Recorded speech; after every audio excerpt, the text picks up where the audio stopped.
ಜನಗಳ ಏನು ಇನ್ಕಮ್ ಇದೆ, ವ್ಯಕ್ತಿವಾರ ಇನ್ಕಮ್ ಇದೆ, ಅದನ್ನು ಇವರೇ ಜಾಸ್ತಿ ಮಾಡ್ಕೊಂತಾರೆ. ಅದನ್ನು ಜಾಸ್ತಿ ಮಾಡಿಕೊಂಡು ನಾವು ವಿತ್ತೀಯ ಕೊರತೆಗಳಲ್ಲಿ ನಾವು ಯಾವಾಗ ರಾಜ್ಯದಲ್ಲಿ ಹಣದ ಕೊರತೆ ಬರ್ತೈತೆ ಆಗ ಬಾಂಡ್ಗಳನ್ನು ಕೊಡ್ತಾರೆ. ಬಾಂಡ್ ಈ ಸೈಕ್ಲೋನ್ ಆದಾಗ, ಫ್ಲಡ್ ಆದಾಗ, ಈ ಥರದ್ದಾದಾಗ ಹಣ ಇರಲ್ಲ, ಬಾಂಡ್ಗಳನ್ನ ಮೊದಲ ಬಾರಿಗೆ ಬೆಂಗಳೂರಲ್ಲಿ ಬಾಂಡನ್ನು ರಿಲೀಸ್ ಮಾಡ್ತೀನಿ ಅಂತ ಹೇಳ್ತಾ ಇದ್ದಾರೆ. ಏನಕ್ಕೆ? ದುಡ್ಡು ಕಲೆಕ್ಟ್ ಮಾಡೋಕ್ಕೆ ಬಾಂಡುಗಳನ್ನು ಕೊಡೋದು. ಅಡಮಾನ ಇರೋಕ್ಕೆ ಯಾವುದೂ ಇಲ್ಲ. ಇವಾಗ ಬೆಂಗಳೂರಲ್ಲಿರೋ ಎಲ್ಲ ಆಸ್ತಿನ ಅಡಮಾನ ಇಟ್ಬಿಟ್ಟಿದ್ದಾರೆ. ಮನೆ ವರ್ಲ್ಡ್ ಬ್ಯಾಂಕಿಗೆ ಅಡಮಾನ ಇಟ್ಬಿಟ್ಟಿದ್ದಾರೆ. ಅಲ್ಲಿಂದ 2,000 ಕೋಟಿ ಸಾಲ ತಗೊಂಡಿದ್ದಾರೆ, ಅಡಮಾನ ಇಟ್ಬಿಟ್ಟಿದ್ದಾರೆ. ಈಗ ಅದಕ್ಕೋಸ್ಕರ ಬಾಂಡ್ಗಳನ್ನು ಹೊಸ ಸ್ಕೀಮನ್ನು ತಂದಿದ್ದಾರೆ. ಅಂದರೆ ಸರ್ಕಾರ ದಿವಾಳಿಯಾಗಿದೆ ಅನ್ನೋದು ಸ್ಪಷ್ಟವಾಗಿ ಗೊತ್ತಾಗಿದೆ. ಇದರಿಂದ ಇವತ್ತು ಇವೆಲ್ಲ ವೆಚ್ಚವನ್ನು ಗಮನಿಸಿದ್ರೆ ಅಭಿವೃದ್ಧಿ ಶೂನ್ಯ ಆಗಿದೆ. ಸತತವಾಗಿ 3ನೇ ಬಾರಿಗೆ 22,957 ಕೋಟಿ ಡಿಫಿಷಿಯೆಂಟ್ ಆಗಿದೆ. ಇವು ಸಿದ್ದರಾಮಯ್ಯ ಏನು ಹೇಳ್ತಾರೆ? ನಾನು ಚಾಂಪಿಯನ್ ಅಂತಾರೆ. ಚಾಂಪಿಯನ್ ಅಲ್ಲ. 2023ರಲ್ಲಿ ಅವರು 85,818 ಕೋಟಿ ಸಾಲ ಮಾಡಿದ್ರು. 24ರಲ್ಲಿ 1,05,246 ಸಾಲ. 25ರಲ್ಲಿ 1,16,000 ಸಾಲ. ಈ ವರ್ಷ ಅದೆಲ್ಲವನ್ನ ಮೀರಿಸಿ 1,32,190 ಕೋಟಿ ಸಾಲ.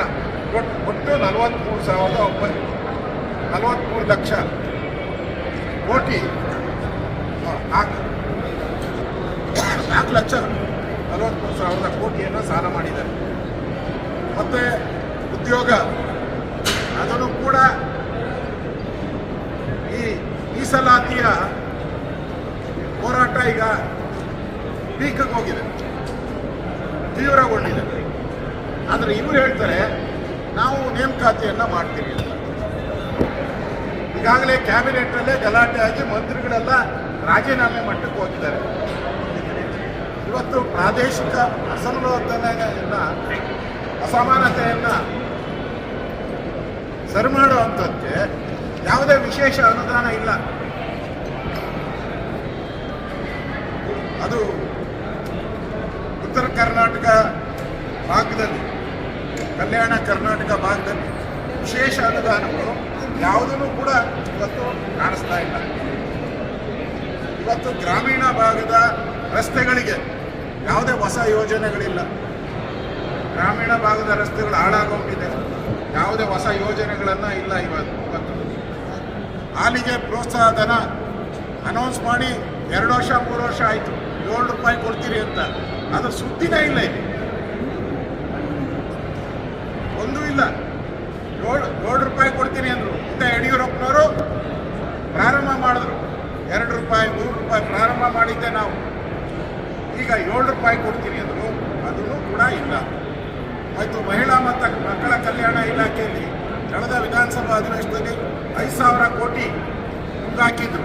ನಾನು ಮುಂದಾಕಿರೋದ್ರ ಬಗ್ಗೆ ಕೊಡ್ತೀನಿ ಅನ್ನೋ ಮಾತೇ ಇಲ್ಲ ಬಡ್ಜೆಟಲ್ಲಿ.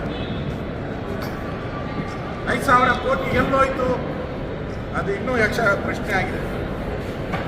ಒಟ್ಟಲ್ಲಿ ಸಿದ್ದರಾಮಯ್ಯನವರು ಮುಸ್ಲಿಮರಿಗೆ ಮಾತ್ರ ಯಥೇಚ್ಛ ಭರಪೂರ ಭರವಸೆಗಳನ್ನು ಕೊಟ್ಟಿದ್ದಾರೆ. ಪರಿಶಿಷ್ಟ ಜಾತಿ ವರ್ಗದವ್ರನ್ನ ತುಷ್ಟೀಕರಣ ಮಾಡಿದ್ದಾರೆ.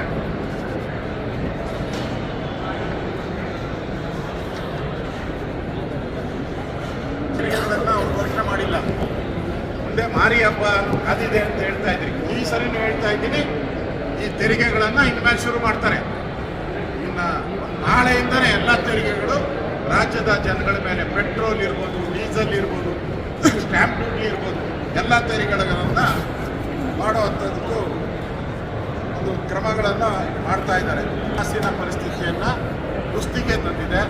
ನಮ್ಮನ್ನೆಲ್ಲ ದೇಶದ ರಾಜ್ಯಗಳಲ್ಲಿ ಅತಿ ಹೆಚ್ಚು ಸಾಲ ತೆಗೆದುಕೊಳ್ಳುವಂಥ ಕರ್ನಾಟಕ 2ನೇ ಸ್ಥಾನದಲ್ಲಿ. ರಾಜ್ಯ ಮೊದಲನೇ ಸ್ಥಾನದಲ್ಲಿದೆ, ನಾವು 2ನೇ ಸ್ಥಾನ. ಅವರು 150% ಇದ್ದಾರೆ, ನಾವು 125% ಇದ್ದೀವಿ. ಬೇರೆ ರಾಜ್ಯಗಳೆಲ್ಲ ಕಡಿಮೆ ಇದ್ದಾರೆ, 50-30 ಆ ಥರ ಇದ್ದಾರೆ. ನಮ್ಮ ಮಕ್ಕಳ ತಮಿಳುನಾಡು ಕೂಡ 57 ಇದೆ, ನಾವು 125%. ಅಂದರೆ ತಗೊಂಡಿದ್ದಾರೆ ಹೋದ ವರ್ಷ, ಅದರಲ್ಲಿ 10 ಸಾಲ